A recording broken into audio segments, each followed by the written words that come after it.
Bienvenidos! Welcome to the tour of La Ciudad de Mexico, Mexico City. We're going to see many different sites here in our capital.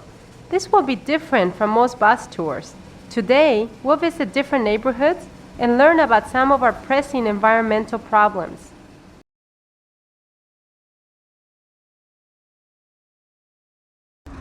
Welcome to our National Palace. You're looking at a mural painted by Diego Rivera, one of our greatest painters. That's the great city of Tenochtitlan that the Aztecs built in 1345. See the lake surrounding the city? Tenochtitlan was built on an island in the middle of Lake Texcoco in the Valley of Mexico, and it was home to between 80,000 and 250,000 people.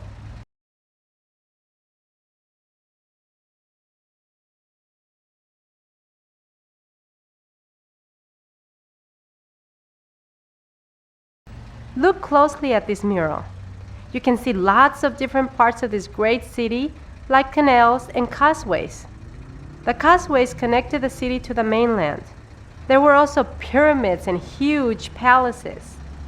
Another important part of Tenochtitlan was a thriving market. 60,000 people gathered here every day. They didn't use money, but instead bartered for their goods. How many kinds of goods can you see? You might have noticed turkeys and crates, large straw mats, cloth weavings, some pottery. The Aztecs also bartered for things like fancy feathers, animal skins, and our main food, corn. Spanish built Mexico City right here on the ruins of Tenochtitlan. The Aztec culture is one of 3 cultures we will see on our tour today.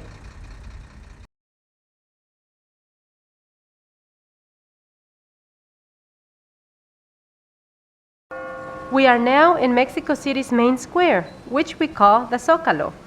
This is the city's cathedral, one of the most important Catholic churches in our country. After the Spanish conquered the Aztecs in 1521, they built their new cities on top of Aztec ruins. In fact, this cathedral was constructed on the foundations of an Aztec temple. It took 240 years to build. Notice how elaborate the outside of the church is. That's because the Spaniards brought a fancy architectural style to Mexico. The Indian workers who were forced to build this cathedral also left their mark. For example, some Indians sculpted Aztec fertility gods right into the side of the Spanish church. Incidentally, the remains of Hernán Cortés, the conqueror of Mexico, are inside the cathedral. The Spanish culture is another of the 3 cultures we will visit on our tour today.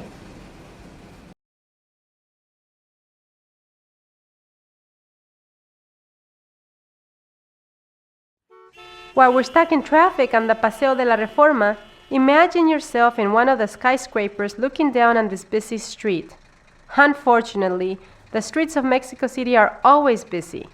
Over 20 million people live here, making it the world's largest metropolitan area.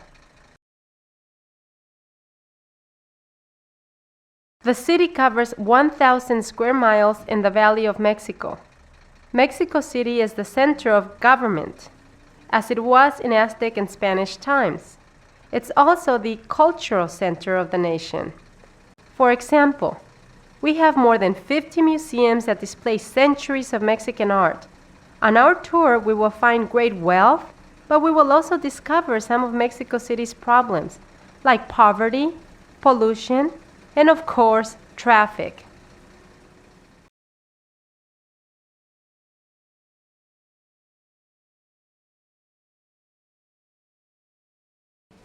We're going to stop and get out here at La Plaza de las Tres Culturas, which means the Plaza of 3 Cultures.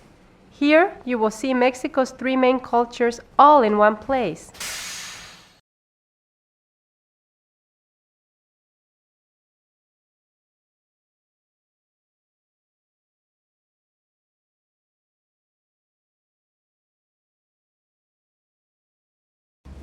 I hope you enjoyed the plaza. Off to the left, we can see one of Mexico City's open-air markets. As we saw in the mural of the Aztec market, Open-air markets have a long history in Mexico.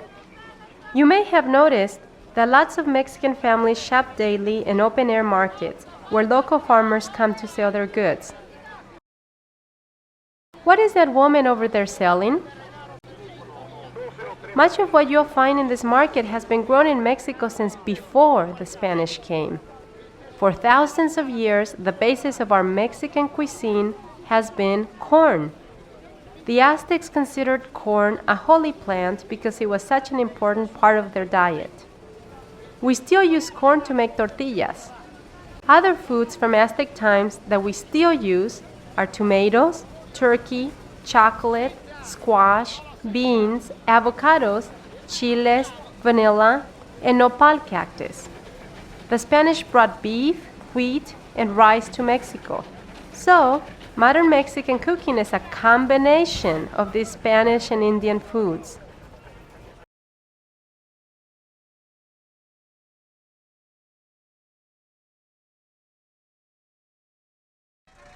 We are now at the Plaza Garibaldi. Can you hear the mariachis? This plaza is famous for its strolling mariachi bands. Here comes one now. Mariachis wear unique costumes, like fancy jackets and pants decorated with silver bangles.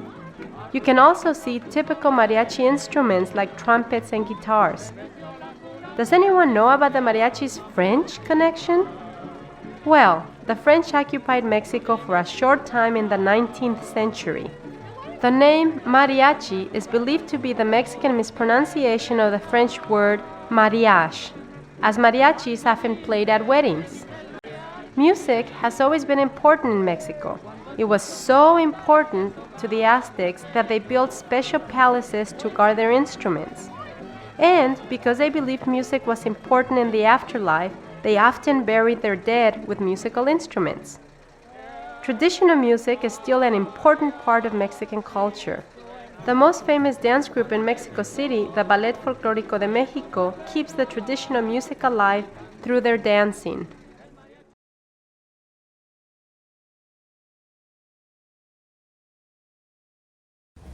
We've now entered Zona Rosa, a famous shopping district.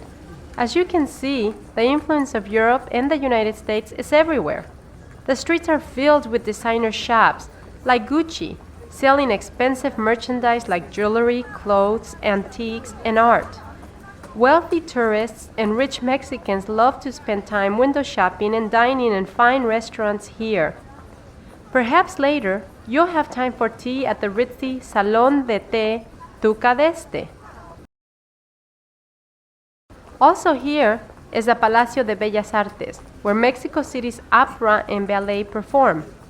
After our tour is over, you might want to visit other high-fashion districts like the Polanco, the Avenida Juárez, facing the Alameda, and the Avenida Madero.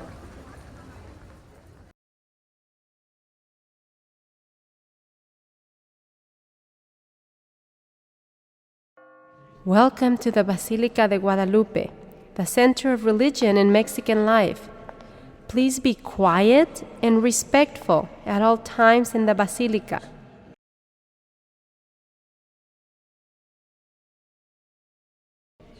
Now you are going to learn what happened here way back in 1531.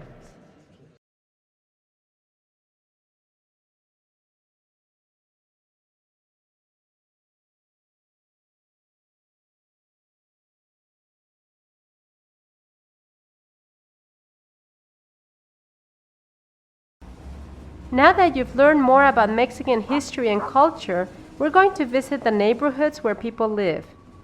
We're driving by a low-income residential area on the outskirts of Mexico City. Every month, thousands of Mexicans come from the countryside to the city looking for work.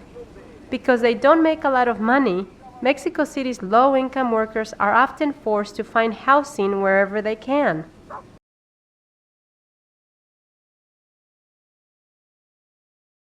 Back on the cliffs here, you can see caves that have been turned into permanent homes. The other houses are small cement buildings with metal roofs. New arrivals to Mexico City are often forced to live in shanty towns where homes are made out of cardboard, old wood, scraps of metal, and other leftovers. These areas usually lack electricity, plumbing, and even running water. Low-income workers usually work long hours but remain poor. They might work as maids, dishwashers, street vendors, or construction workers. In Mexico City, the poorest of the poor often live and work on the street, performing for tips or begging.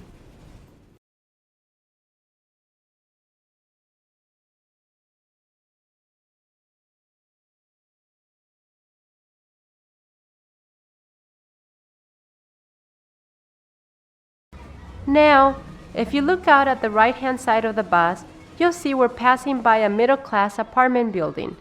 You'll see lots of these apartments around Mexico City because the Mexican middle class has grown enormously since the 1950s.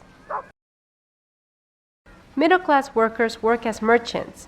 They run small restaurants and businesses, or work for the government or for a bank.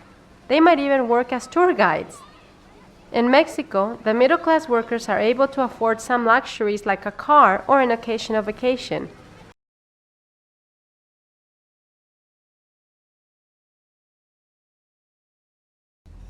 Now we're driving in one of the wealthiest neighborhoods in Mexico City, El Pedregal.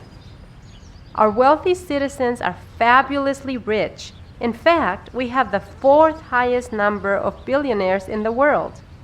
In Mexico City, many rich people work for the leading political party, the PRI, which stands for the Partido Revolucionario Institucional. Other wealthy people make their money as large landowners and business owners. Some are doctors and lawyers. The upper class live the lifestyle of the rich and famous. They drive expensive cars, they wear expensive clothes, and they live in huge estates with guards and satellite dishes and indoor pools. Many upper-class Mexicans live a life completely different from most Mexicans. They travel and study abroad and often speak several languages. We're going to stop here to talk to a scholar from the university about economic classes in Mexico City.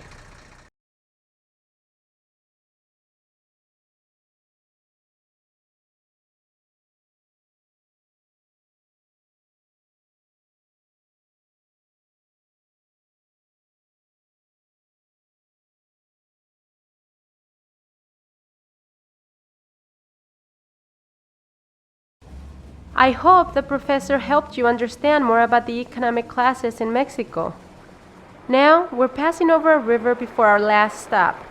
You can see tires and other garbage in the river. Would you want to swim here? Water has played an important role in the history of Mexico City since the Aztecs lived on islands in the middle of Lake Texcoco. What do you think has happened to the lake since the time of the Aztecs?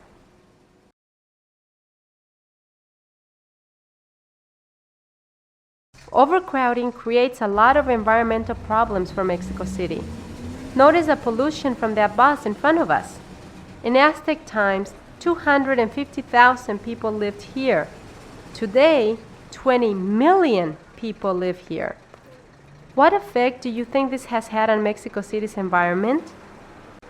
We're going to stop here to learn about environmental changes in Mexico City since the time of the Aztecs. This will be our last stop of the day. I would like to thank all of you for visiting Mexico City. Adiós y hasta la próxima gira.